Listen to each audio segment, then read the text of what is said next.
My name is Veyra Hollis, and at 34, I had designed the emergency routing system that kept 3 coastal counties running through the worst hurricane season South Carolina had seen in 15 years.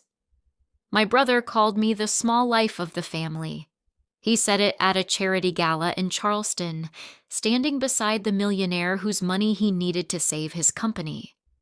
My parents smiled like they agreed. Then the millionaire looked at me, went very still, and said the sentence Breck had spent 2 years trying to avoid. You built Anchor Grid. What happened after that, what it cost my brother, what it revealed about my parents, and what it finally gave me permission to stop carrying, did not happen because I planned revenge. I did not walk into that room with fire in my hands. I did not come to destroy anyone. I came because my family had asked me to stand in the background one more time. The only difference was that by then, I had stopped confusing peace with disappearance. But I am starting at the end. Let me take you back to the week the invitation arrived. It was a Thursday evening in Greenville, and I was sitting at my kitchen table with a bowl of tomato soup that had gone lukewarm while I reviewed a storm shelter simulation on my laptop. Outside, rain tapped softly against the window. Not hurricane rain, not dangerous rain, just the kind of steady spring rain that makes the streetlights look blurred and tired. My phone buzzed beside my mug, and for a second I thought it was a system alert from work. I picked it up too quickly. It was not work. It was worse. I had been added back to the family group chat. The chat was called Hollis House, though nobody had lived together under one roof for years. My mother named it that because she liked things to sound warmer than they were. She liked family photos where everyone wore soft colors. She liked holiday captions about gratitude. She liked calling people dear in public and correcting them in private. I had not been part of Hollis House for 6 months. Nobody announced my removal. One day the messages simply stopped. My mother later said it must have been an accident. My brother said, "You never answer anyway." My father said nothing, which was usually his way of voting with whoever had spoken last. The first new message was from my mother. "Veyra, please confirm for Saturday. Breck needs the family together. Try not to make this complicated." Below it, my brother had written, "Just show up, Vey. Smile. Don't get technical." And then my father, Orson Hollis, who rarely texted unless someone had died or a tire pressure warning came on, added, "It matters to your mother." I stared at those 3 messages while the rain kept tapping against the glass. There it was, the whole Hollis family in 3 lines. My mother giving instructions as concern. My brother turning my presence into a management task. My father asking me to cooperate without ever asking why cooperation always meant shrinking. Saturday was not a birthday. It was not a holiday. It was not a family dinner. It was the Callister Coastal Relief Gala in Charleston, a formal charity event held every year for hurricane recovery and emergency infrastructure. This year, my brother's company, Harborspan Analytics, had somehow become part of the program. Breck had been invited to speak about the future of civic resilience, a phrase I knew he loved because it sounded expensive and meant whatever he needed it to mean in the moment. The event mattered because Thorne Callister would be there. Everyone in South Carolina business knew that name. Callister Holdings owned emergency supply companies, private recovery contractors, coastal storage facilities, and disaster logistics networks across the Southeast. Thorne was not just rich. Rich is easy to understand. Thorne Callister was useful in the kind of rooms where decisions moved millions of dollars before dessert. And Breck needed him. Harborspan had been running on noise for months. press releases, panels, interviews, polished slides, and words like innovation and civic intelligence. My mother sent every article to every cousin she could still reach. My father had once printed a Harbor Span interview and taped it to the refrigerator like Breck was still in middle school and had won a spelling bee. But companies built on noise need cash, and Breck's noise had started to echo. I knew that because he had called me twice in March and not left messages. Breck only called when he wanted something he did not want written down. I put my phone face down on the table and looked back at the simulation on my laptop. The screen showed a coastal county after 12 inches of rainfall. Blue lines marked flooded roads. Red squares marked hospitals and shelters. Yellow circles showed generator risk. The model was running a reroute for emergency supply trucks if 2 bridges failed within the same hour.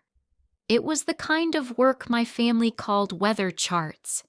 It was also the kind of work that kept dialysis patients from missing treatment when roads vanished underwater. That was my job. I designed emergency resilience systems, not glamorous systems, not apps with shiny buttons, not things people posted about with champagne emojis. I built models that helped cities decide what to save first when everything could not be saved at once. At Maryline Civic Systems, my title was Senior Resilience Systems Designer. My main system was called Anchor Grid. It pulled storm data, road closures, hospital capacity, shelter demand, power failure probability, and supply inventories into one live decision model. If a hospital backup generator failed, Anchor Grid helped reroute fuel before the last hour of power disappeared. If floodwater cut off a neighborhood, it recalculated emergency vehicle access. If a shelter filled too quickly, it predicted overflow and moved buses before families were left waiting outside in the rain. People only notice emergency systems when they fail. Mine had not failed yet. My family did not understand that. Or maybe they did not want to understand it because understanding it would have required them to admit that the quiet daughter had built something real. In the Hollis family, Breck had always been the one with volume. He was the child who stood on chairs at restaurants and made strangers laugh. He was the teenager who sold custom phone cases from a folding table and called himself an entrepreneur. He was the college dropout who came home after 3 semesters and said classrooms were too slow for his vision. My mother repeated that line for years like it came from a book. Classrooms were too slow for his vision. In her mouth, failure could become bravery if Breck was the one doing it. I was different. I got scholarships quietly. I worked campus jobs quietly. I studied systems engineering and emergency management because storms scared me less than disorganization did. I liked the calm center of a hard problem. I liked taking a situation that looked like panic and turning it into steps. My professors called me disciplined. My mother called me intense. Breck called me a clipboard with hair. When I received my first promotion at Maryline, my mother said, "That's nice, honey." When Breck rented his first office, she drove to Charleston with cupcakes and took 46 photos of him standing beside a glass door with his logo on it. When Anchor Grid was used during Hurricane Marius and helped keep 2 coastal medical centers supplied through 3 days of blocked access roads, my mother asked if I was still doing storm maps. When Breck got quoted in a local magazine, she bought 5 copies. Her favorite line about me was softer than an insult, which made it harder to fight. Veyra was never built for big rooms.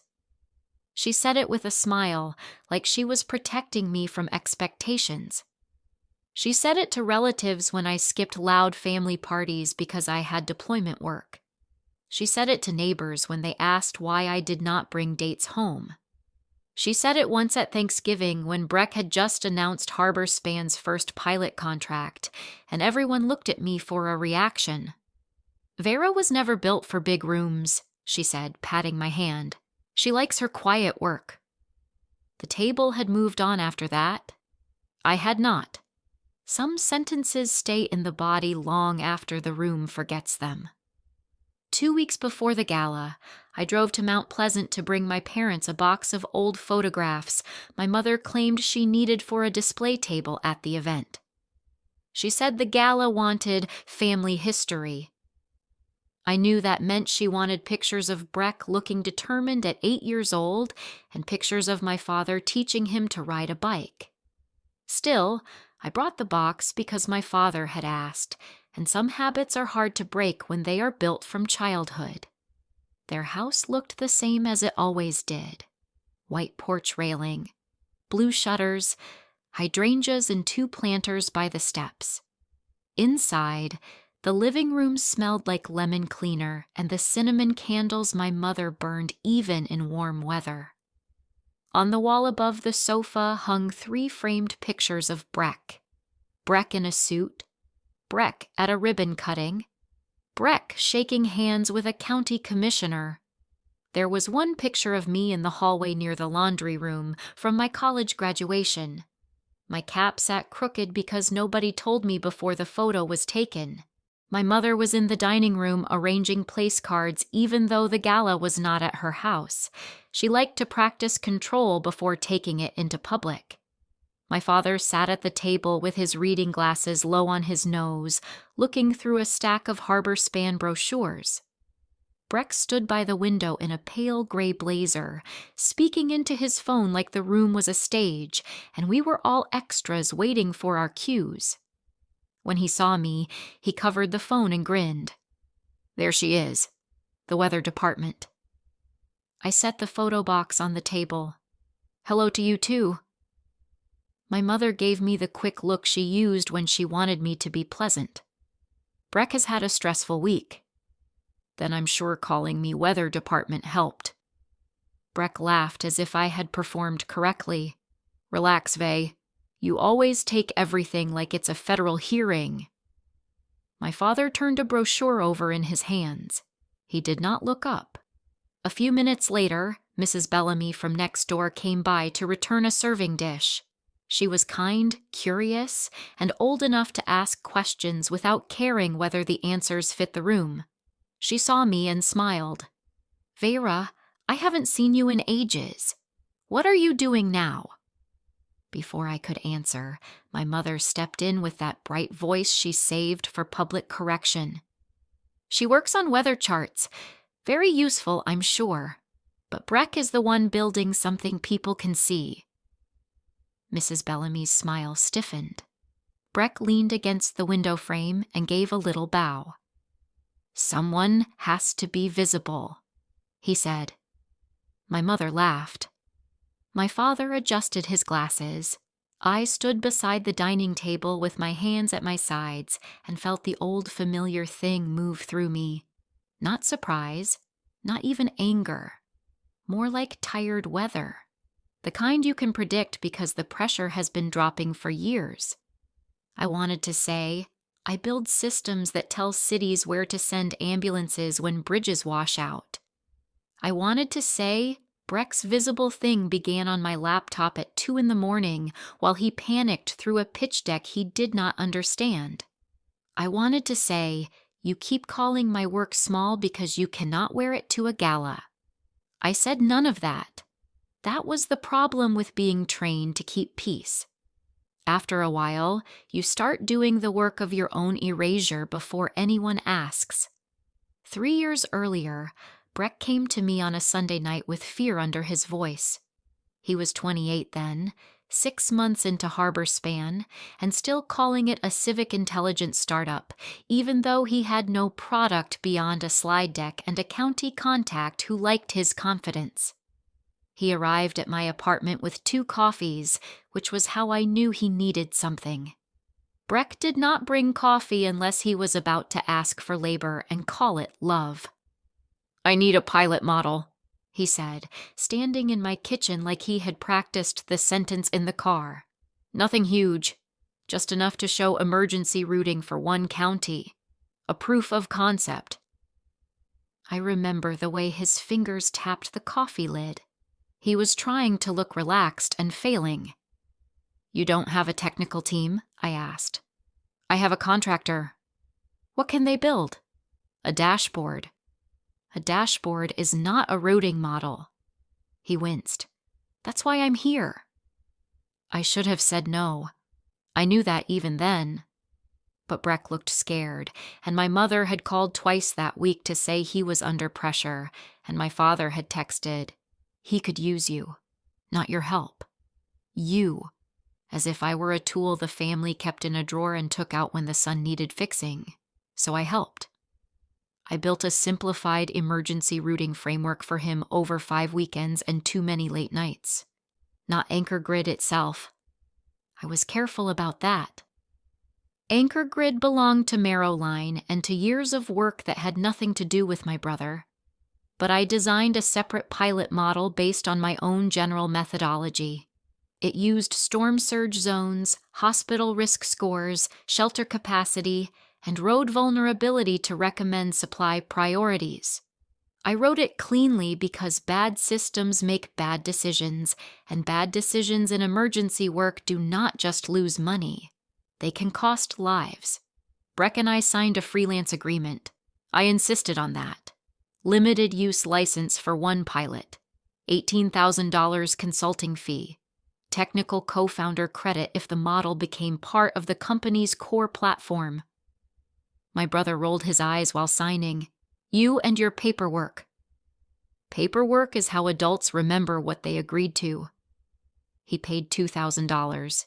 He said the rest would come after funding. The credit never came. 6 months later, HarborSpan's website announced Civic's Bridge, a proprietary disaster intelligence platform designed by founder Veyra Hollis. The demo screenshots showed my logic wearing new colors. The priority scoring had been renamed. The route weighting had been relabeled. The failure risk index I designed was now called the Hollis Resilience Scale, which made my stomach turn in a way I still cannot explain without sounding dramatic. It was not just theft. It was my name being used to erase me. I called Breck once. He answered with music in the background and people laughing behind him. "Vey, not now. You used the pilot model. That was the point. The license was limited.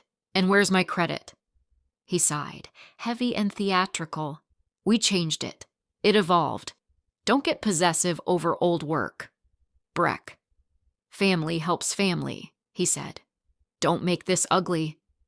Then my mother called 20 minutes later. "Your brother is finally getting somewhere," she said. "Please don't start keeping score." Keeping score. That was what she called remembering facts when they did not favor Breck. I did not sue. I did not send a legal letter. I did not tell my employer because I had been careful not to use Marrowline property, but I did not want Breck's mess anywhere near my professional life. I put the agreement, invoices, emails, diagrams, screenshots, and a USB drive with the early prototype into a gray binder. The binder had a plastic cover and a broken inside ring that snapped loudly every time it opened. I labeled it Storm Pilot Records and slid it onto the bottom shelf of my home office. I did not keep it as a weapon. I kept it because emergency systems depend on records. If a road fails, you need to know when it failed. If a generator stops, you need the maintenance history. If someone changes a routing rule, you need to know who changed it and why. Records are how truth survives confusion. The gray binder was not a threat. It was a weather report. It showed what had already happened. After that, I stopped checking HarborSpan's website. Mostly. Sometimes I failed. Sometimes after long work days, when my apartment was too quiet and my own life felt smaller than the systems I built, I would search Breck's name and punish myself with his success. There he was on panels, saying cities needed smarter recovery tools. There he was in a magazine, leaning against a brick wall, sleeves rolled up like he had personally wrestled a hurricane. There was my mother in the comments writing, "So proud of my brilliant son." I never commented. I never corrected. I told myself silence was dignity. Some of it was. Some of it was fear. A week before the gala, Breck texted me directly. "Be at Hawthorne Exchange Hall by 5:30. Family photos at 5:45. Don't be late." I looked at the message and almost laughed. He did not ask if I could come. He issued arrival instructions. Then another message appeared. "Also, don't bring up the old pilot. Thorne is old school. He doesn't like messy family stuff." A third message followed. "And please don't talk about your maps all night. This is important." I typed 3 different replies and deleted all of them. The next morning, my mother called while I was walking into Maryline. I almost let it go to voicemail, but that would have only delayed the same conversation. "Veyra," she said, already disappointed, "I need you to understand Saturday. I understand it's a gala. It is not just a gala. It is Breck's chance. Thorne Callister will be watching. There are donors, county leaders, investors, people who matter. People who matter." The phrase sat between us. "I know how to behave in public, Mom. I'm not saying you don't. You are." She exhaled sharply. "I'm saying sometimes you get very serious. You make people uncomfortable when you start explaining things." "Explaining my work?" "Exactly. Breck needs this room to feel confident. He does not need technical confusion." Technical confusion? Another family phrase for my competence. I stopped near the elevator and watched my reflection in the metal doors. Navy blouse, tired eyes, raincoat over one arm. A woman who had spent too many years letting other people describe her incorrectly because correcting them took energy she needed for real problems. My mother softened her voice. That was always when she became most dangerous. "Veyra, your brother was built for big rooms. You know that. Let him have this one." There it was again. The old sentence in a new dress. I said, "I have a meeting. Please don't embarrass us."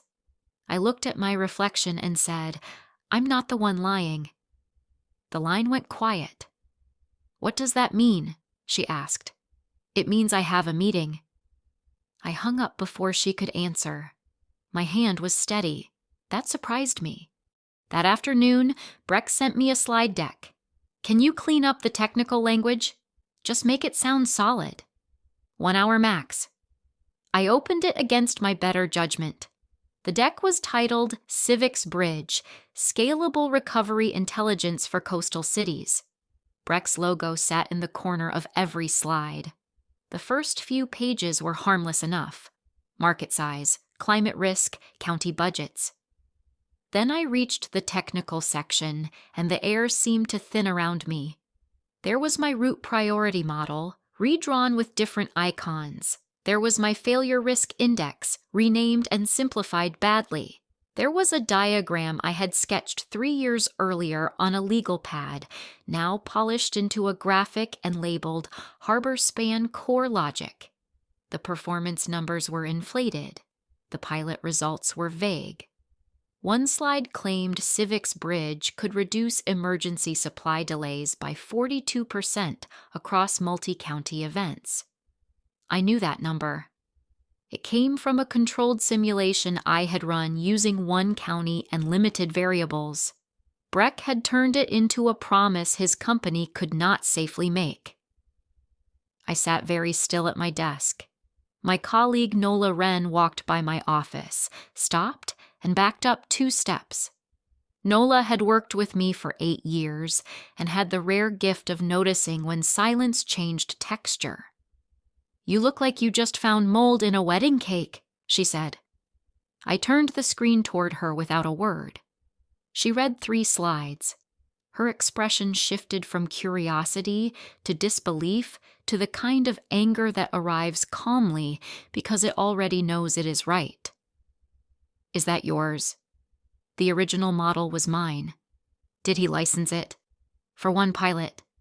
Is this one pilot? No. Nola folded her arms. Veyra, I know. No, I don't think you do. This is not family drama.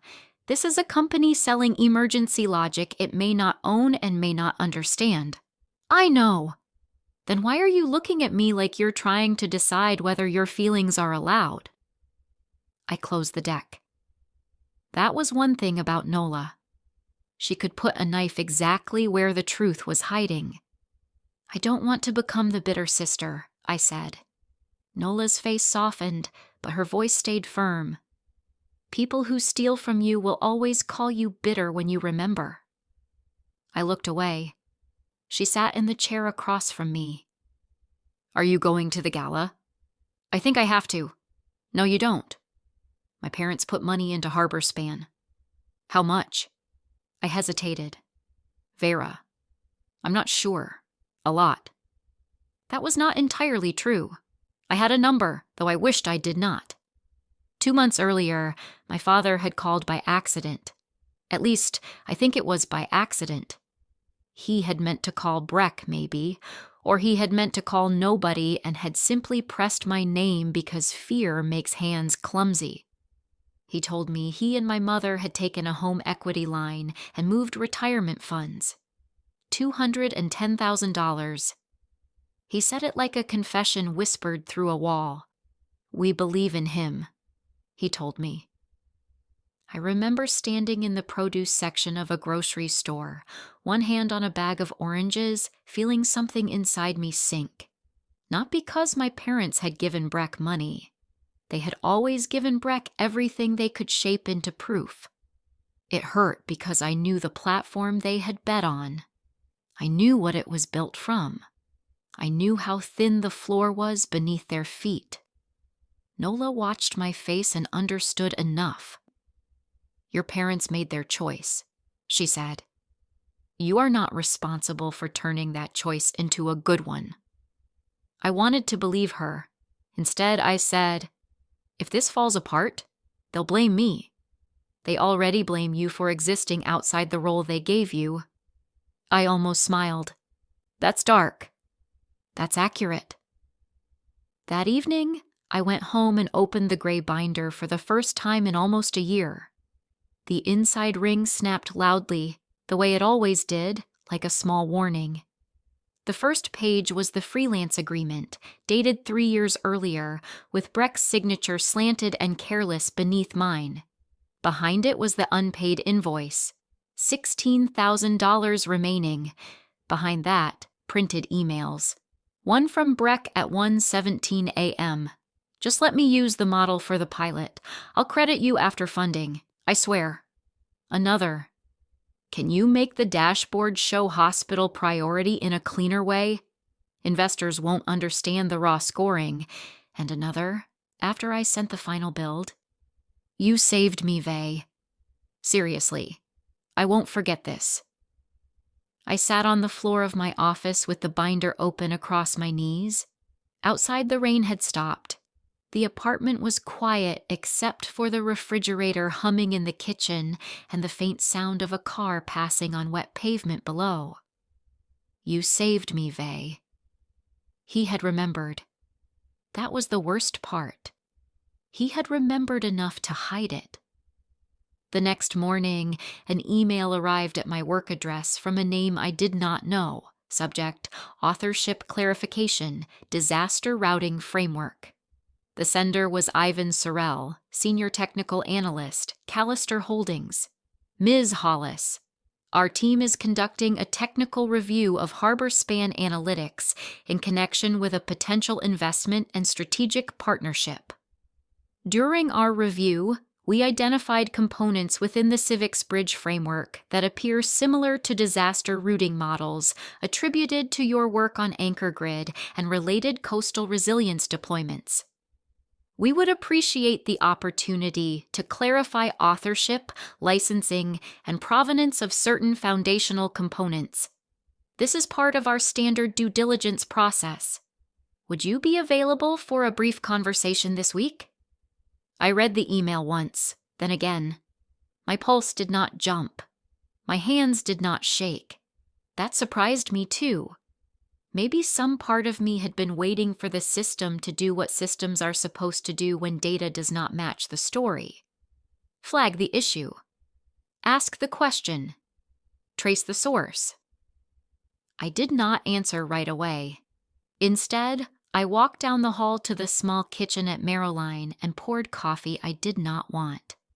The office was waking up around me. Keyboards, low voices, someone laughing near the copy room, normal sounds, normal morning. And there I was, standing under fluorescent lights with a paper cup in my hand, understanding that the truth had finally found a channel that did not run through my mother. By lunch, I had read the email 6 times. By 3, I had typed 1 sentence in a blank document. I will not be quiet about work that keeps people alive. I stared at it for a long time. That sentence was different from anger. It was cleaner than anger. Anger wanted to punish Breck. This did not. This sentence simply refused to participate in danger. Emergency systems could not be built on false ownership and inflated claims. Cities trusted those tools. Hospitals trusted those tools. Families in flooded neighborhoods might someday trust those tools. My silence had never been just emotional. Not anymore. I replied to Ivan Sorrell at 4:12 p.m. Mr. Sorrell, I am available Friday morning. I can clarify the origin, licensing scope, and authorship of the pilot framework I developed for HarborSpan 3 years ago. I have documentation if needed. Regards, Veyra Hollis. I did not copy Breck.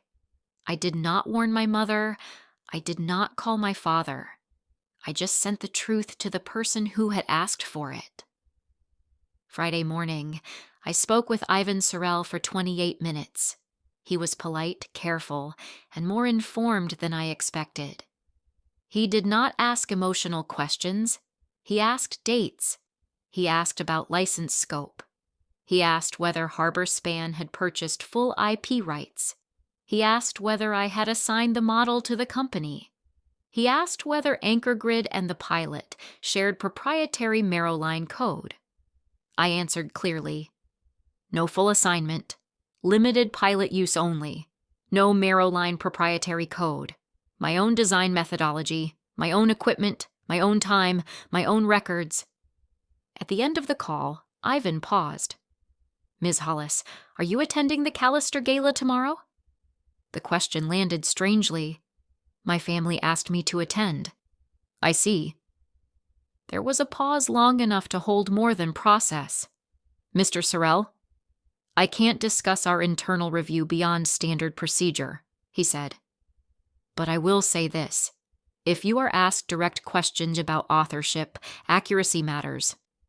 I almost laughed, not because it was funny, but because accuracy had been the only language I trusted for years. Yes, I said. It does. After the call, I sat at my desk and watched a storm simulation move across the coast in slow blue layers. Rainfall, road closures, shelter load, generator risk. Every input changed the outcome. That was the thing about systems. They did not care what story you told about them. They responded to what was actually there. That night my father called. I knew before answering that my mother had told him to do it. He always sounded like a man carrying someone else's message in both hands, afraid to spill it. Veyra, he said. Hi, Dad. You ready for tomorrow? As ready as I need to be. He breathed softly into the phone. Your mother's nervous? I know. Breck, too. I know that, too. Another pause. I could picture him standing in the garage because that was where he made calls he did not want my mother to hear. He would be near the pegboard with the old tools, one hand in his pocket, looking at nothing. We have a lot tied up in this, he said. I closed my eyes. The investment? Everything, he said, and the word came out thin. The house line, savings. Your mother thinks if Thorne comes in, it all turns around. And you? I want to believe that. There was the difference between my parents. My mother believed what served the image. My father wanted to believe because the alternative scared him too much. Dad, I said carefully, do you know what Harbor Span is actually selling? It helps cities with storms. That's not what I asked. He was quiet. I waited. Finally, he said, Breck explains it better than I do. No, I thought. Breck performs it better than you question it. But I did not say that. Not yet. My father cleared his throat. Just tomorrow. Can you please not make anything harder? I looked toward the open door of my home office. The gray binder sat on the desk, closed now, its plastic cover dull under the lamp. I'm not going to make anything harder, I said, but I'm not going to lie. He did not answer for several seconds. Sometimes the truth can wait, he said. That sentence hurt more than I expected. For who? I asked. He sighed. Good night, Veyra. Good night, Dad. After we hung up, I stood in the hallway of my apartment and felt the old pull. The daughter pull, the good girl pull, the family peace pull. It told me to leave the binder at home. Smile. Sit where they put me. Let Breck have the room. Let my mother have the picture. Let my father have one more night of believing the money was safe. Let the truth wait because everyone else was more comfortable when it waited. Then I thought about hospital generators, flooded roads, emergency trucks, people trusting systems they did not understand because someone had promised those systems were sound. My work was not family gossip. It was not a private wound anymore. Breck had carried it into public and sold it as infrastructure.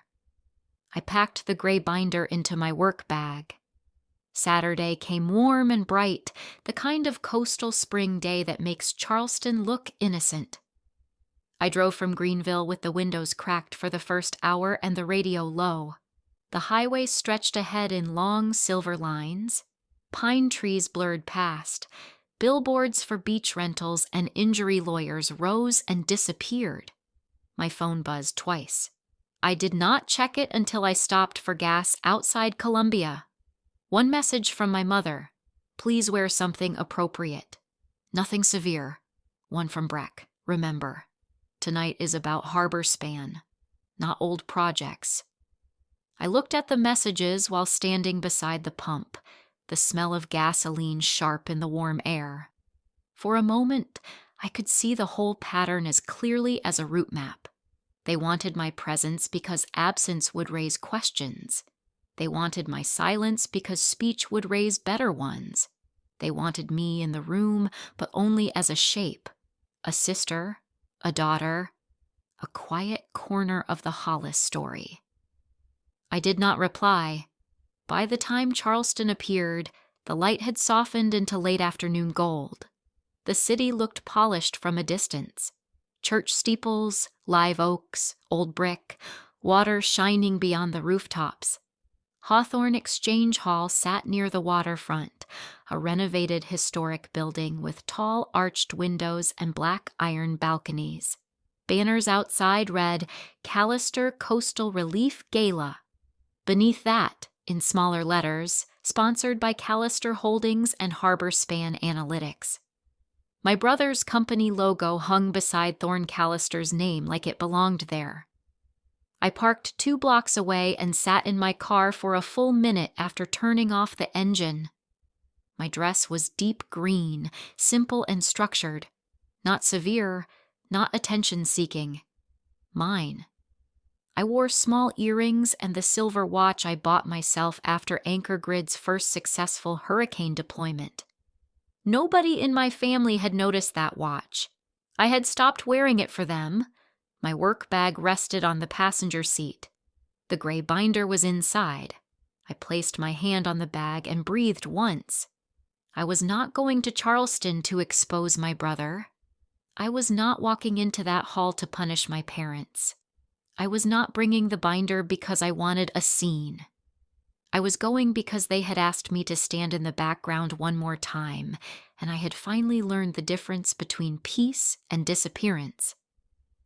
By the time I zipped the gray binder into my work bag and walked toward Hawthorne Exchange Hall, I understood something Breck did not.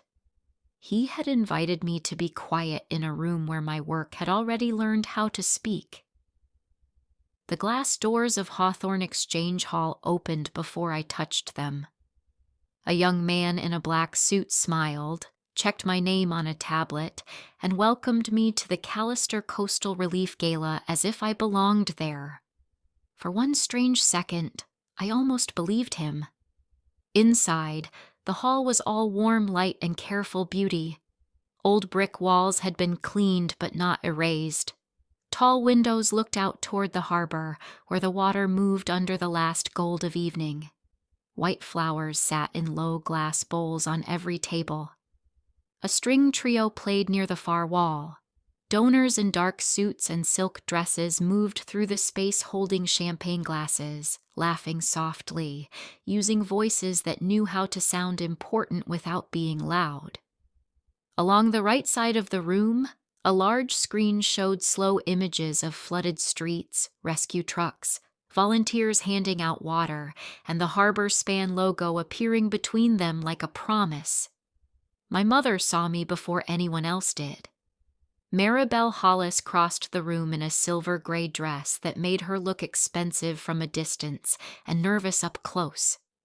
Her eyes moved over me the way a person checks a table setting: dress, hair, shoes, bag, expression.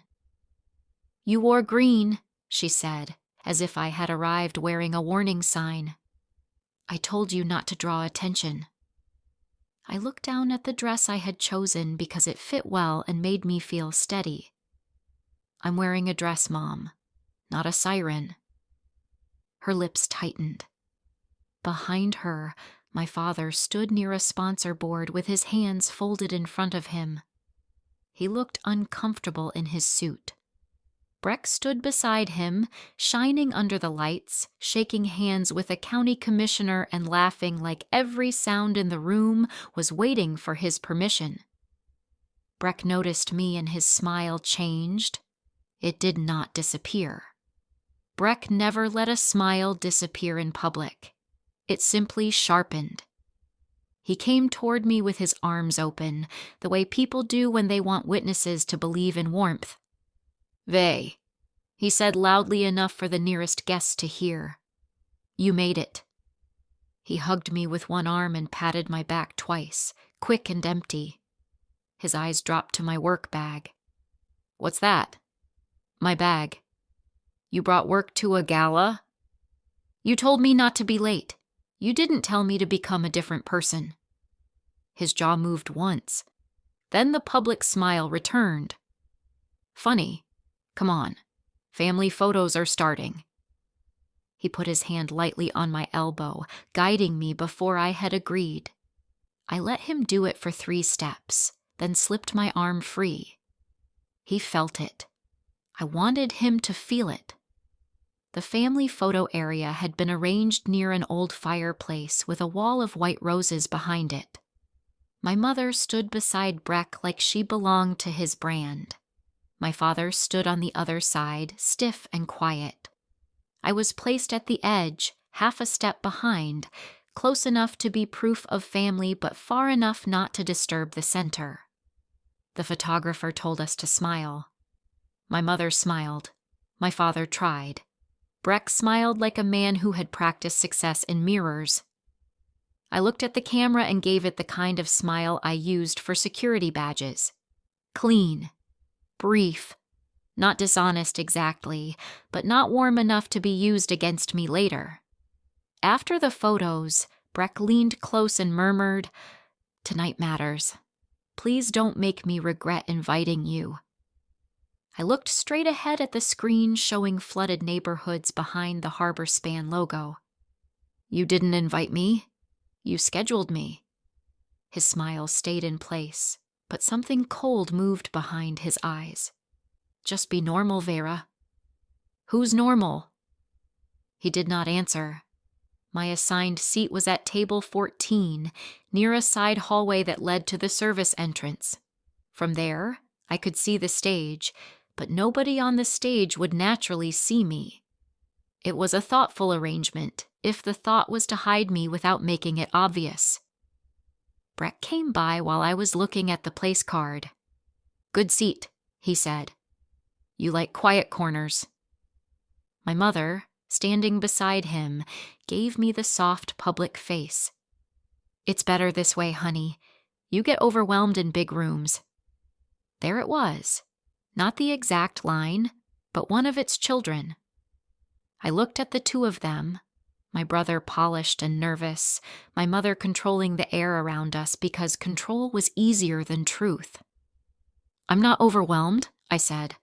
"I'm observing." Breck laughed lightly. "Same thing with you." Then he moved away toward the front tables, where Thorne Callister had just entered.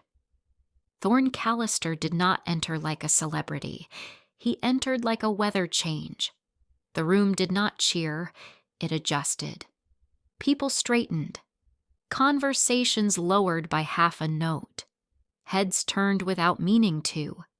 He was taller than I expected, with silver hair, a navy suit, and the kind of stillness that made movement around him look unnecessary. His daughter, Elowen Callister, walked beside him in a pale blue dress, greeting guests with practiced kindness.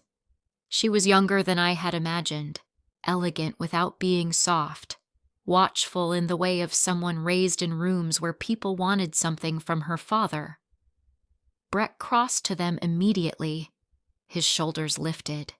His laugh got bigger. My mother touched my father's sleeve like she was seeing a ship come in after a storm. My father looked at Thorne and then at Breck with a hope so raw it made me look away. The first hour passed in careful pieces. A county official spoke about storm recovery. LON welcomed donors and thanked volunteers. A short video played showing rescue teams moving through flooded streets after Hurricane Marius. I watched the footage with my hands folded in my lap. I recognized some of the routes on the screen, not because I had been there in person, but because I had seen them as data at 3 a.m. I knew which bridges had failed first. I knew which shelter had overflowed. I knew which hospital had almost run out of diesel before Anchor Grid rerouted a private supplier through an inland access road. The video called it community strength. That was true. It also called it a miracle. That was less true. Miracles are sometimes just systems no one wants to understand. Then Breck took the stage. The applause was strong, especially from my mother.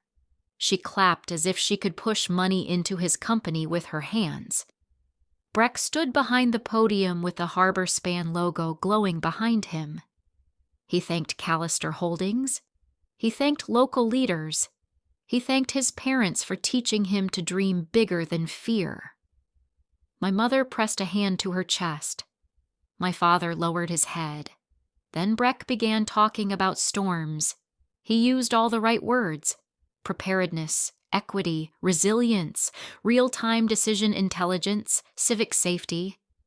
He spoke beautifully because Breck had always understood rhythm better than responsibility.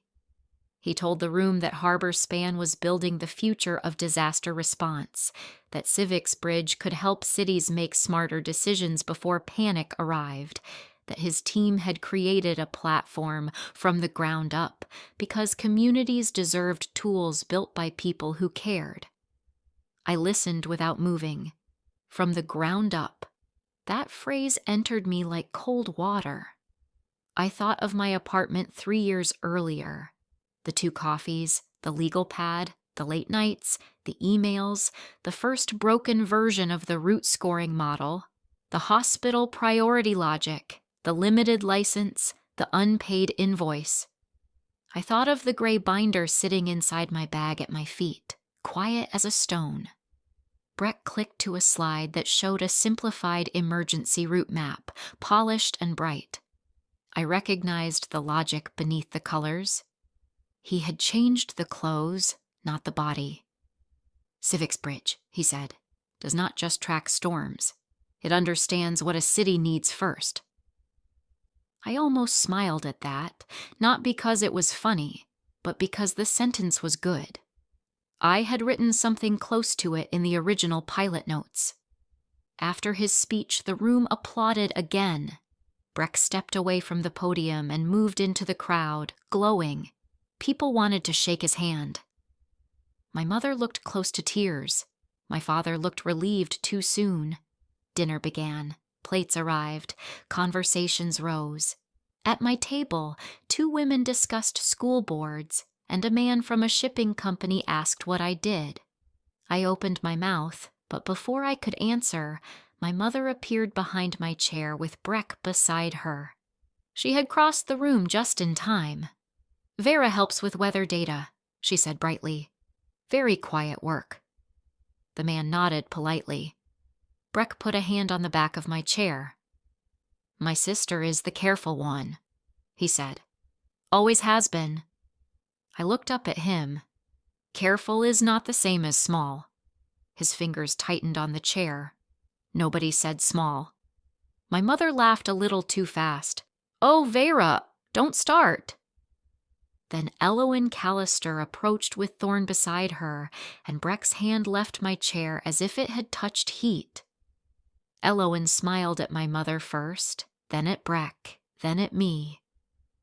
"I'm trying to meet all the families connected to tonight's speakers," she said. "Breck has told us so much about how supportive everyone has been."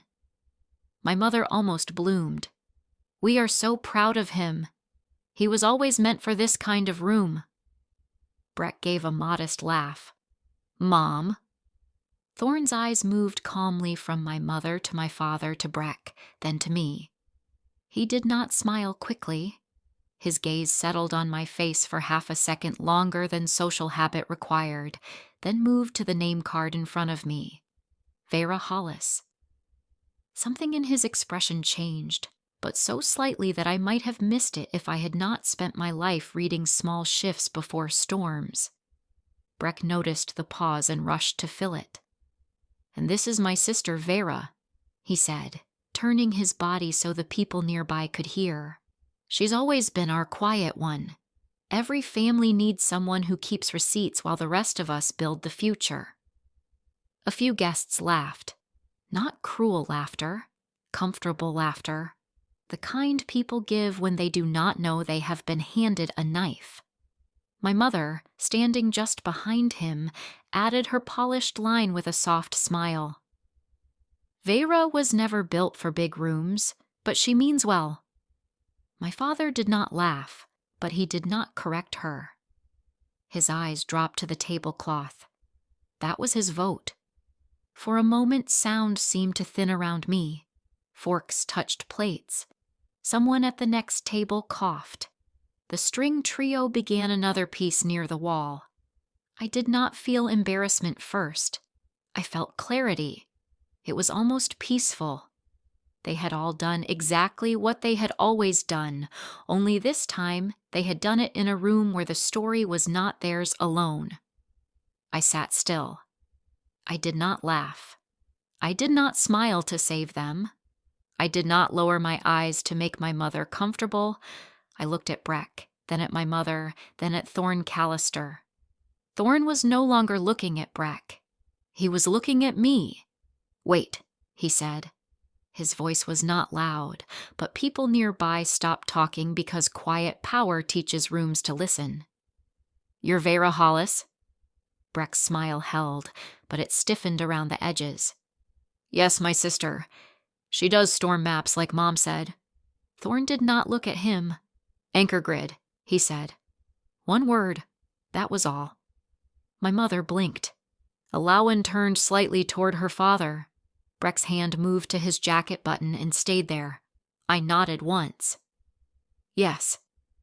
Thorn's face changed again, not into surprise exactly, but into recognition finding its proper place. "Your model kept 2 of my coastal facilities online during Hurricane Marius," he said. "Our Bluffton Medical Storage Site and the North Edisto Fuel Depot. We were told the inland reroute came from Merrillines' anchor grid deployment. I said, "It did." The circle around us tightened without anyone stepping closer. People can feel when a room changes before they understand why. Breck laughed once, short and forced. "Small world. Vey helps with some of that, sure. But Harbor Span is a different platform. Totally different lane." Thorne finally looked at him. "Is it?" The question was calm. Breck's mouth opened. No sound came immediately. My mother stepped in because silence frightened her almost as much as truth. "Mr. Callister, Breck is being modest. He has worked so hard. Veyra has always been helpful in small ways, but this evening is really about authorship," Thorne said. He did not raise his voice. He did not need to. This evening has become about authorship. My father looked up then. Something moved across his face. Fear, maybe, or the beginning of understanding. Breck's smile finally slipped. "With respect, Thorne, this is not the place for technical review." Thorne's eyes stayed on him. "My team began the technical review before tonight." The sentence dropped into the space between us. My mother's hand went to her necklace. Breck went pale under the warm lights. Thorne turned back to me. "Ms. Hollis, did Harbor Span license your routing model?" I felt the gray binder at my feet, but I did not reach for it. "Not yet." "Only for a pilot," I said. "The license was limited. It was never transferred. I developed the framework 3 years ago on my own time, using my own equipment. Harbor Span did not purchase full ownership." Breck made a sharp sound. "That is not accurate." I looked at him. "It is documented." His face hardened. "You are twisting this." "No," I said. "I am finally saying it clearly." Thorne folded his hands in front of him. "Breck, perhaps you can clear this up." Breck grabbed at the chance like a man grabbing a rope without checking what it was tied to. "Of course. Veyra helped with an early concept, basic stuff. We rebuilt everything. Civics Bridge is ours. My team built the platform from the ground up." Thorne nodded once. "Then explain the hospital priority logic." Breck blinked. "The what?" "When floodwater closes 2 arterial roads at once, and a shelter hits overflow while a hospital backup generator drops below 6 hours of reserve, how does Civics Bridge rank the next 3 supply movements?" The question was precise enough to cut. Breck looked at Thorne, then at me, then back at Thorne. "That is an operations question. Our technical team handles the deeper—" "You presented it as your core innovation 30 minutes ago," Thorne said. "I am asking you to explain your core innovation." The quiet around us spread. Guests at the next table had stopped pretending not to listen. Elowen stood very still, her eyes on Breck now, not with anger, but with careful reassessment. My mother whispered, "Breck." It sounded like a plea and a command at the same time. Breck swallowed. "The system calculates need based on urgency." Thorne waited. "And?" Breck's eyes flickered toward me again. That look told me everything. He wanted me to save him. Not openly, not with credit. He wanted me to step in as I had always stepped in, to translate his panic into competence and let him keep the applause. I did not move. Thorne turned his head slightly toward me. "Ms. Hollis," I answered because I had been asked a direct question. "You do not prioritize by distance first. Distance matters, but only after survival priority is calculated. The model weighs failure risk, shelter load, generator age, patient dependency, road vulnerability, and supply type. A hospital with older backup systems and high patient dependency moves ahead of a closer site with lower failure risk. Civics Bridge uses the same scoring structure from my pilot model, though some weights appear to have been changed without understanding why they were set that way. Breck's face went red. She is trying to make this sound more complicated than it is. I looked at him, and for once, I did not feel the need to soften my voice. No, you made it simpler than it safely is. Elowyn's expression tightened. Thorne looked at Breck for a long moment, then said, "Our analyst reached the same concern." My mother took a step toward him. "Analyst? What analyst?" Thorne answered without looking away from my brother. "Callister Holdings does not invest in disaster infrastructure without verifying the technology. Mr. Sorrell identified provenance issues earlier this week." Breck's lips parted. "Ivan contacted you?" The question was aimed at me, full of accusation. I said, "He asked me about my work," I answered. "You went behind my back. No, your review found me. You should have warned me. You should have credited me." That was the first sentence that sounded personal. I heard it after I said it. So did everyone else. Breck stepped closer, lowering his voice but not enough. "This is exactly what I was afraid of. You always do this. You sit there judging everyone because your life is small and quiet, and the second someone else gets attention, you turn it into some moral emergency." My mother whispered, "Breck, stop." But she did not say it because he was wrong.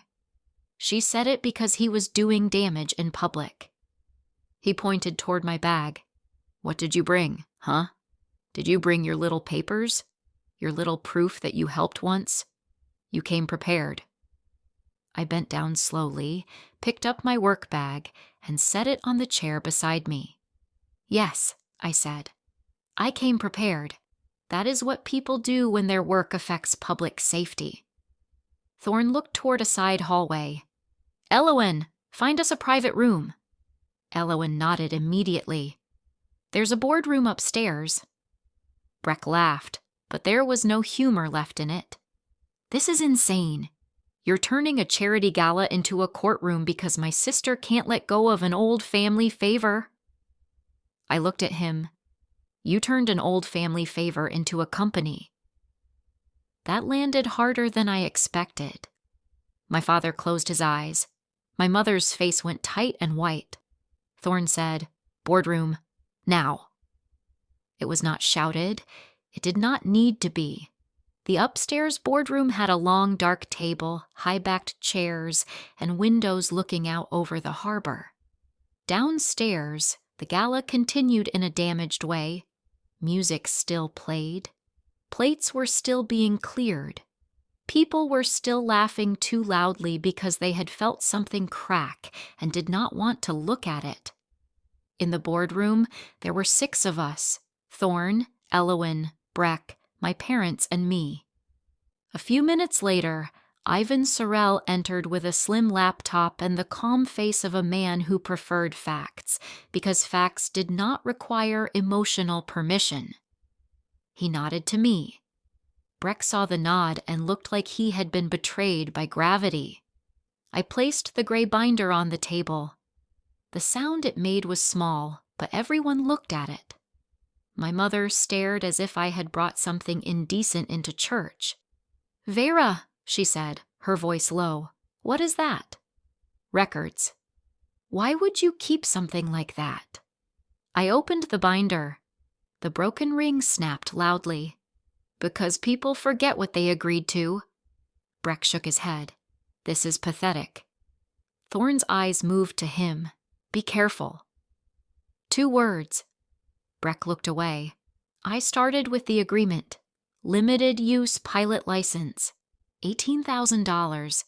Technical co-founder credit if the model became part of HarborSpan's core platform. Breck's signature, my signature. Date. Ivan scanned it without touching it, then asked to photograph the page. I nodded. Next came the invoice, $16,000 unpaid, then the emails. "Just let me use the model for the pilot.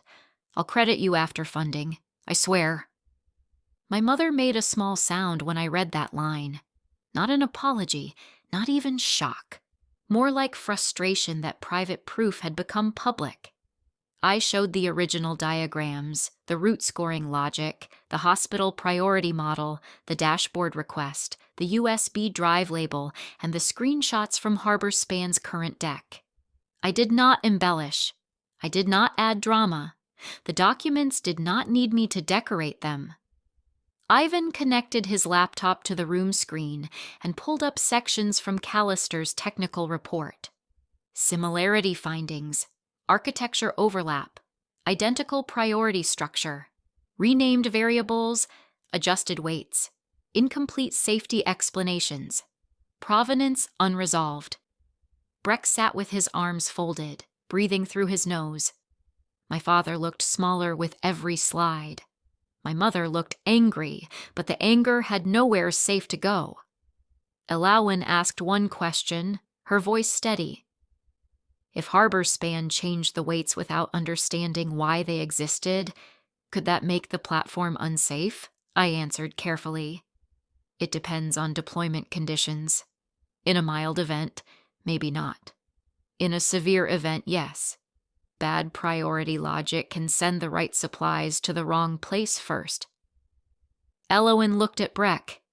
And you were pitching this to counties. Breck said, we were going to refine it after funding. Thorne's face hardened. You do not refine public safety after selling confidence. There was a long silence. Thorne closed the binder gently, not because he owned it, but because he understood what it represented.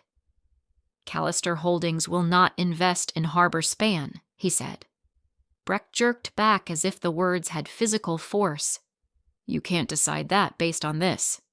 I decided it before this meeting, Thorne said. Tonight confirmed the decision. My mother gripped the back of a chair. Mr. Callister, please. There must be some way to fix it. Breck can pay her. We can make this right quietly. I looked at my mother then. Really looked at her. She was not asking how to make me whole. She was asking how to make me quiet. Thorne heard it too. Mrs. Hollis, this is not a family misunderstanding. Harbor Span represented technology it did not own and could not fully explain. That is not an investment risk I am willing to take. In disaster response, false confidence is dangerous. Breck stood so quickly his chair scraped the floor. This is because of her. He pointed at me like the room needed help locating the villain. She has always hated that I got out. She hates that I took chances. She hides behind rules and paperwork because she never had the courage to build anything. For the first time that night, I felt anger rise clean and hot. But I did not let it drive. I let it stand beside me. I did build something, I said. You sold it. I made it bigger. You made it louder. His mouth twisted. You ruined me. No, you brought me here to make me small. You forgot what you built was not yours. My father flinched. My mother said, Veyra, that's enough. I turned to her. No, Mom. It has been enough for a long time. Breck pushed past his chair and walked out of the boardroom. Nobody stopped him. A minute later, we heard noise from downstairs. Not a crash at first. A shout. Then a heavy tearing sound, followed by a metallic collapse. Elowin went to the door. Thorne followed. I stayed where I was for one breath, then moved with them. From the balcony overlooking the main hall, I saw Breck near the sponsor display. The Harbor Span banner had been pulled halfway down, one side hanging from its frame. A metal stand lay across the floor. Guests had turned toward him in stunned silence. Breck stood there with one hand still gripping the torn edge of the banner, his chest rising and falling, looking less like a founder than a boy who had broken something and wanted the room to blame the table. My mother hurried down the stairs faster than I had seen her move in years. Breck, she called, sharp and scared. My father followed more slowly, one hand on the railing. Alawan stood beside me and whispered, almost to herself, he was going to manage county recovery contracts. There was no judgment in her voice. That made it worse. Thorne said nothing. He just watched Breck, then looked at me. I did not need him to say what we were both thinking. Some people can perform stability until the first hard question. Then the system shows its true load limit. Downstairs, Breck turned and saw us on the balcony. His eyes found mine. "You were supposed to help me," he shouted. The room froze around the sentence. I walked down the stairs slowly. Every step felt separate. When I reached the floor, I stopped several feet away from him. "I did help you," I said. "You turned help into theft." His face crumpled for a fraction of a second, not into regret, but into panic. "You think you're better than me?" "No," I said. "I think I am done being useful only when I am invisible." My mother stepped between us, her voice low and furious. "Do you see what you've done?" I looked at the torn banner, the fallen stand, the guests pretending not to stare, my brother shaking with rage beside the logo he had built from my silence. "Yes," I said. "I see what stopped being hidden." My father touched my mother's arm. "Mirabelle." She pulled away. "No, she could have protected him." Her eyes locked on me. "You could have protected this family." Something inside me went very still. "I protected him for 3 years," I said. "That is why this happened at a gala instead of in a courtroom." My mother's mouth opened, then closed. My father looked at me as if the sentence had finally reached a room in him he had kept locked.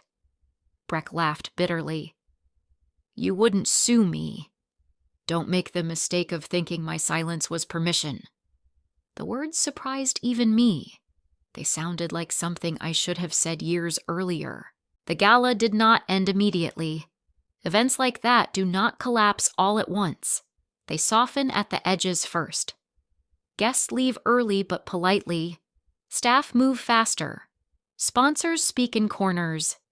Music continues because nobody has told the musicians what emotion to play. Alawan took control with a grace I admired. She thanked guests, redirected attention to the charity fund, and made sure the evening did not become only the story of my brother's unraveling. Thorne disappeared into a side room with Ivan and 2 men I did not know. Breck went outside. My mother followed him. My father stayed near the bottom of the stairs, looking at the fallen banner until a staff member gently moved around him to lift it. I found myself near the coat room, holding the gray binder against my chest. I had not meant to carry it that way. It made me look defensive, maybe, but I did not care. My father came to stand beside me. For a while, neither of us spoke. Down the hall, I could hear my mother's voice, sharp and broken, and Breck's voice rising over hers. My father looked older than he had that morning. His suit hung on him differently, as if the night had taken weight from his bones instead of adding it. 210,000, he said finally. I did not pretend not to know. I know. His eyes filled, but the tears did not fall. We believed him. I know. Your mother said this was the one. The one what? He swallowed. The one that would prove we did something right. I looked at him then, and the anger in me made room for grief. Not forgiveness, not yet, but grief. My parents had spent years turning Breck into evidence that their life had meant something. They had mistaken his confidence for proof and my quiet for absence. Now the proof had cracked, and they were standing in the pieces with no plan for who to blame except the person who had warned them by existing. Dad, I said, you believed him because believing me would have forced you to change the story. His face tightened. He looked toward the hall where my mother's voice had gone quieter. "Maybe," he said. It was the closest he had ever come to an admission. It was not enough. But it was not nothing. My mother appeared a few minutes later. Her lipstick had faded. One side of her hair had loosened. She looked for the first time all night like someone who had been caught outside in weather she had always claimed to understand. She stopped in front of me, ignoring my father. "You should have told us," she said. "I tried." "No, you didn't." "I asked for credit. I asked to be paid. I kept records. You told me not to keep score." Her face hardened at the memory. "This was not the way." "What way would have worked, Mom?" I asked. "At dinner, in the group chat, while you were telling neighbors I made weather charts, while you were telling people I was never built for big rooms." Her eyes flashed. "Because you aren't. Look at what happened when you entered one." That should have hurt more. Maybe once it would have. But after a room full of people had watched her son fail to explain the work he claimed to own, the old line had lost some of its teeth. "I did enter one," I said, "and the room knew my work before my family did." She slapped me. Not hard enough to injure. Hard enough to shock. The sound was smaller than it felt. My father said her name sharply. A staff member at the end of the hall turned and then looked away. My mother's hand trembled after it happened, as if even she had not known she would do it. I touched my cheek, not because it hurt badly, but because I wanted to remember the exact moment the last excuse left. My mother's eyes filled with tears, but they were angry tears. "I needed one of you to become someone people respected," she whispered. There it was, the honest center of her, not love, need, image, proof. I lowered my hand. "I did," I said. "You just looked away." She broke then, but not in the way people break when they are sorry. She broke like a person whose script has failed. Her shoulders shook once. She turned away from me and gripped my father's arm. He did not pull away this time. He looked at my cheek, then at the binder in my arms, then at the floor. "Veyra," he said softly, "I'm sorry." My mother made a sound of protest, but he kept looking at me. I should have asked more questions. It was a small apology for a large wound. I accepted it only as information. "Yes," I said. "You should have." His face folded a little around the words. Thorne found me near the front entrance half an hour later. I was standing under the portico outside, where the air smelled like salt and warm stone. The harbor was dark now, marked by scattered lights. Inside, the gala was still breathing, but weakly. I had my bag over my shoulder and the gray binder inside it again. My cheek had cooled. My phone had 7 missed calls from Breck and 11 messages from my mother. I had not opened any of them. Thorne stepped out quietly, hands in his pockets. "Miss Hollis." I turned. "Mr. Callister." He stood a respectful distance away. "I want to be clear. Our decision regarding harbor span was not caused by your presence tonight. The investment was already in serious doubt after the technical review. Your documentation confirmed what our team had found." I nodded. "I understand. I also want to apologize for the setting. You should not have had to answer those questions in a family confrontation." I looked through the glass doors at the room where my brother's logo still hung crooked. "I've answered harder questions in quieter rooms." A small smile touched his face, then disappeared. "Your work on Anchor Grid is excellent. I have seen what it does under pressure. My facilities benefited from it. People benefited from it." I did not know what to say to that, so I said nothing. He continued. "Callister Holdings is forming an advisory board for coastal resilience standards. Paid position, independent. No connection to Harbor Span. I would like you to consider joining. The old version of me would have rushed to make the moment smaller. She would have said she was too busy or not qualified, or that he should talk to someone more visible. I felt that version reach for the words. Then I let her hand fall. "Send me the details," I said. "I'll review them." Thorne nodded. "Fair enough." He turned to go, then paused. "For what it is worth, your family's failure to see your work did not make it invisible." I looked out at the harbor. "I'm starting to understand that." Breck was waiting near my car. Of course he was. He stood under a street lamp with his bow tie loose and his hair no longer perfect. Without the stage lights, he looked young and furious and frightened. "You're really leaving?" he said. "Yes." "After doing this?" I stopped a few feet away. "You keep saying I did this. Tell me exactly which part was mine. The stolen model, the unpaid invoice, the false deck, the inflated numbers, the banner you pulled down."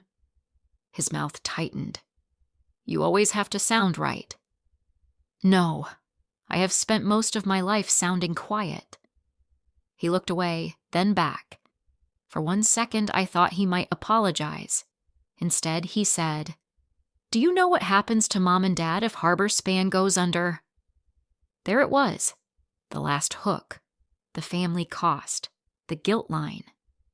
"I know what they invested," I said. "Then fix it." "I can't fix a company built on a lie." "You could license it.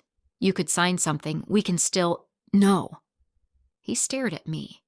He had heard the word, but he did not understand it. Breck had always treated my no as a first draft. I said it again. "No." His face changed then. Not into rage, into disbelief. "You'd let your own family lose everything?" "I did not ask them to mortgage their future on your performance. They believed in me. They believed you because you told them a story you knew I could challenge and counted on me not to." He stepped closer. "I am your brother, and I was your sister when you erased me." That stopped him. The streetlight buzzed faintly above us. Somewhere behind the building, a truck backed up with 3 soft beeps. Breck's eyes shone, but not with tears he would let fall. "I needed a chance," he said. His voice sounded smaller now. "You had one," I said. "You used it to take mine." I walked around him, opened my car door, and put my bag on the passenger seat. He did not stop me. As I drove away, I saw him in the mirror standing alone under the street lamp, looking at the building where the future he had performed had finally asked him for proof. The fallout came in stages, the way floodwater rises. First, Callister Holdings formally withdrew from the partnership talks. The public statement was short and polite. After careful review, Callister Holdings has decided not to proceed with the proposed investment in Harbor Span Analytics. We remain committed to responsible innovation in disaster recovery. Responsible innovation. 2 clean words with a blade inside them. Then 2 counties paused pilot discussions with Harbor Span pending technology review.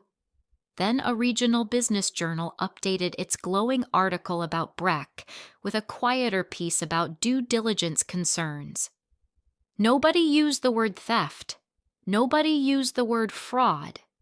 Business language rarely bleeds in public. It prefers phrases like unresolved ownership, documentation gaps, and questions around technical leadership. But everyone who needed to understand understood. My family group chat went silent for 2 days. Then my mother sent one message. "You need to call your brother." I replied, "No." She sent another. "This family is falling apart." I wrote, "This family has been falling apart for years. You are only noticing because Breck is affected now." She did not answer. My father texted separately, "Are you safe?" It was such a simple question that I sat with it for a while. Safe. Not sorry, not available, not willing to fix it. Safe. I wrote back, "Yes." He replied, "Good." Then, after 5 minutes, "I'm sorry about your mother." I looked at the message until the screen dimmed. Then I wrote, "I'm sorry you waited so long to say anything." He did not reply. But this time, his silence did not feel like a verdict. It felt like a man sitting with a bill that had finally arrived. At Marrowline, Monday morning looked exactly like Monday morning. Coffee burned in the break room. Someone had left a printer jam unfixed. A junior analyst was panicking over a simulation that was not broken, only slow. Anchor grid was running. Roads were updating. Shelters were reporting. Hospitals were green except for one generator alert near Beaufort that cleared before noon. The world did not pause because my family had broken its favorite story. That comforted me more than I expected. Nola came into my office with 2 coffees and set one on my desk. "So," she said, "did the gala have little sandwiches?" I laughed. It came out rusty but real. "I think so. I was busy becoming a family villain." She sat across from me. "Congratulations. Villainy looks good on people who finally tell the truth." I shook my head. "I don't feel like I won." "Good," she said. "This wasn't a game." Then softer, "How do you feel?" I looked at the storm map on my screen, like I stopped holding a door closed. She nodded. "Was there something bad behind it?" "Yes." "Is it still your job to keep it inside?" I thought about my mother's hand, my father's apology, Breck under the street lamp, Thorne's offer, the binder, the old emails, the years of swallowing. "No," I said. "I don't think it is." 2 weeks later, I accepted the advisory board position after reviewing the terms with a lawyer. Not because Thorne Callister had saved me. He had not. Not because I needed a millionaire to tell me my work mattered. I had built systems before he knew my name. I accepted because the work mattered, and because for the first time in years, I was not shrinking away from a room that had a legitimate reason to ask me in. At the first board meeting, my name card read Veyra Hollis, Anchor Grid Systems Design, Marrowline Civic Systems. I took a picture of it. I did not send it to my mother. I did not post it to prove anything. I kept it for myself. Some records are not evidence against someone else. Some records are evidence that you stayed. Harbor Span did not disappear overnight. Companies rarely die as dramatically as people imagine. It reduced staff. It paused contracts. Breck stopped posting for a while. My mother stopped sending articles. My parents put their house on a strict budget and met with a financial advisor. My father called me once a week for a month and asked small questions. How was work? Was the weather bad near Greenville? Did I need anything? He was awkward, late, imperfect. I answered when I had energy. I did not, when I did not. My mother sent one long message that began with, "I hope you are happy," and ended with, "After everything we did for you." I deleted it without replying. That was new for me. Before, I would have saved it, studied it, tried to find the hidden place where love might be folded inside blame. There was none. Not that day. Breck emailed me once, 3 months after the gala. No greeting, no apology, just a proposal for a retroactive licensing agreement that would give Harbor Span rights to the model in exchange for delayed payment and public acknowledgement where appropriate. I forwarded it to my lawyer, then replied with one sentence after she approved it. "I am not interested in assigning my work to Harbor Span." He wrote back 2 words, "Cold-blooded." I did not answer. My blood was not cold. It was finally staying in my own body. The gray binder still sits in my office, but not on the bottom shelf anymore. It sits in a cabinet with other project records, labeled clearly, no broken ring now because I replaced it. I used to think that binder held the story of what Breck did to me. It does not. It holds the story of what I survived without becoming dishonest. It holds proof that I was there when my family claimed I was nowhere. It holds the first version of a system that, despite everything around it, was designed to help people reach safety. My mother used to say I was never built for big rooms. She was wrong. I was built for rooms where the truth matters. I was built for rooms where careful work is not treated like weakness. I was built for rooms where systems have to hold under pressure, where claims need proof, where the quiet person at the back table might be the one who knows why the bridge cannot carry more weight. My parents backed my brother when he humiliated me because they thought my silence belonged to them. It never did. My silence was not loyalty. It was not agreement. It was not proof that they were right.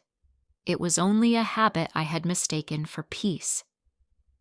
And the night Breck stood beside the millionaire he needed and tried to make me small one last time, I finally understood something that had taken me 34 years to learn. I did not ruin his future. I only stopped hiding the part of it that belonged to me. The end. Commentary and lessons from this story. This story is not only about a brother stealing work or a family choosing the wrong child to praise. At its center, it is about quiet value. Veyra was not invisible because she had no success. She was invisible because her family had already decided what kind of success they wanted to see. Breck looked successful. He spoke loudly. He stood on stages. He knew how to make ordinary people feel like they were watching a future millionaire. Veyra's work was different. Her work was quiet, technical, and serious. It did not ask for applause. It protected people in moments of danger. But because her family could not show it off easily, they treated it like it was small. One lesson from this story is that quiet work is still real work. Many people do things that are important but not easily visible. They build systems. They manage details. They solve problems before anyone notices there was danger. They support families, companies, and communities in ways that do not always get public praise. But the lack of applause does not make the work less valuable. Veyra's emergency routing system mattered even when her mother called it weather charts. It mattered even when Breck mocked it. It mattered because real value does not depend on whether the wrong people understand it. Another lesson is that helping someone privately should not mean disappearing publicly. Veyra helped Breck when he was scared and unprepared. She gave him a chance. She used her skill to create something he could show. That help was generous. But Breck turned generosity into ownership. He took her work, changed the name, and built his image on top of it. This is a painful kind of betrayal because it often hides behind family language. People say, family helps family. But real family does not use your help to erase you. Real support includes respect, credit, and honesty. This story also shows that silence can protect peace, but it can also protect lies. For years, Veyra stayed quiet because she did not want to become the bitter sister. She did not want to hurt her parents. She did not want to create a public fight. That silence may have felt like dignity at first, but over time, it allowed Breck's false story to grow. Silence is not always weakness, but it can become dangerous when it protects someone else's dishonesty. Veyra's turning point came when she understood that this was no longer only a family wound. Breck was selling emergency technology to cities and counties. His lie could affect public safety. At that moment, truth became more important than comfort. A very important lesson is that public humiliation often reveals more about the person doing it than the person receiving it. Breck tried to make Veyra look small at the gala. He joked that she was the person who kept receipts while others built the future. His mother added that Veyra was never built for big rooms. They thought those words would control the room. But the insult exposed their own blindness. It showed that they did not understand the person standing right in front of them. It also showed Breck's insecurity. He needed Veyra to look small because his own success could not survive her being seen clearly. The gray binder is another major lesson. It represents records, proof, memory, and self-respect. Veyra did not keep the binder because she was planning revenge. She kept it because she was careful. She kept it because facts matter. In real life, records can protect people from manipulation. Agreements, emails, invoices, dates, and written proof can stop someone from rewriting history. The binder also shows that truth does not need to be loud. Sometimes it only needs to be organized. The parents in this story teach a painful lesson too. Maribel and Orson chose image over truth. They wanted Breck to be the proof that they had raised someone important. Because of that, they ignored Veyra's real achievements. They invested money, pride, and identity into the child who performed success, while overlooking the child who actually built something useful. Parents can be wrong when they love a story more than they love fairness. They can become so attached to one child's image that they stop seeing the damage being done to another child. This story also reminds us that self-worth should not depend on family applause. Veyra spent years hoping her family might finally understand her. But the ending does not depend on her mother praising her or Breck apologizing. The real ending is Veyra no longer shrinking. She accepts the advisory position because her work matters, not because she needs a millionaire to validate her. She stops replying to blame. She stops trying to make her mother's cruelty sound like hidden love. She allows her father's small apology to be small. She moves forward without waiting for the family to become fair. The biggest lesson is this: you do not have to destroy people who built their comfort on your silence. Sometimes you only need to stop protecting the lie. Veyra did not ruin Breck's future. Breck built his future on work he did not own, promises he could not explain, and a sister he thought would never speak. When the truth came out, it did not create the damage. It revealed the damage that was already there. If this story reminds you of a time when your effort was ignored, remember this: your value does not become real only when someone brags about you. Your work, your honesty, and your quiet strength already matter. You do not have to become cruel to become strong. You do not have to become loud to become real. Sometimes the strongest thing you can do is stop protecting the lie that kept you small.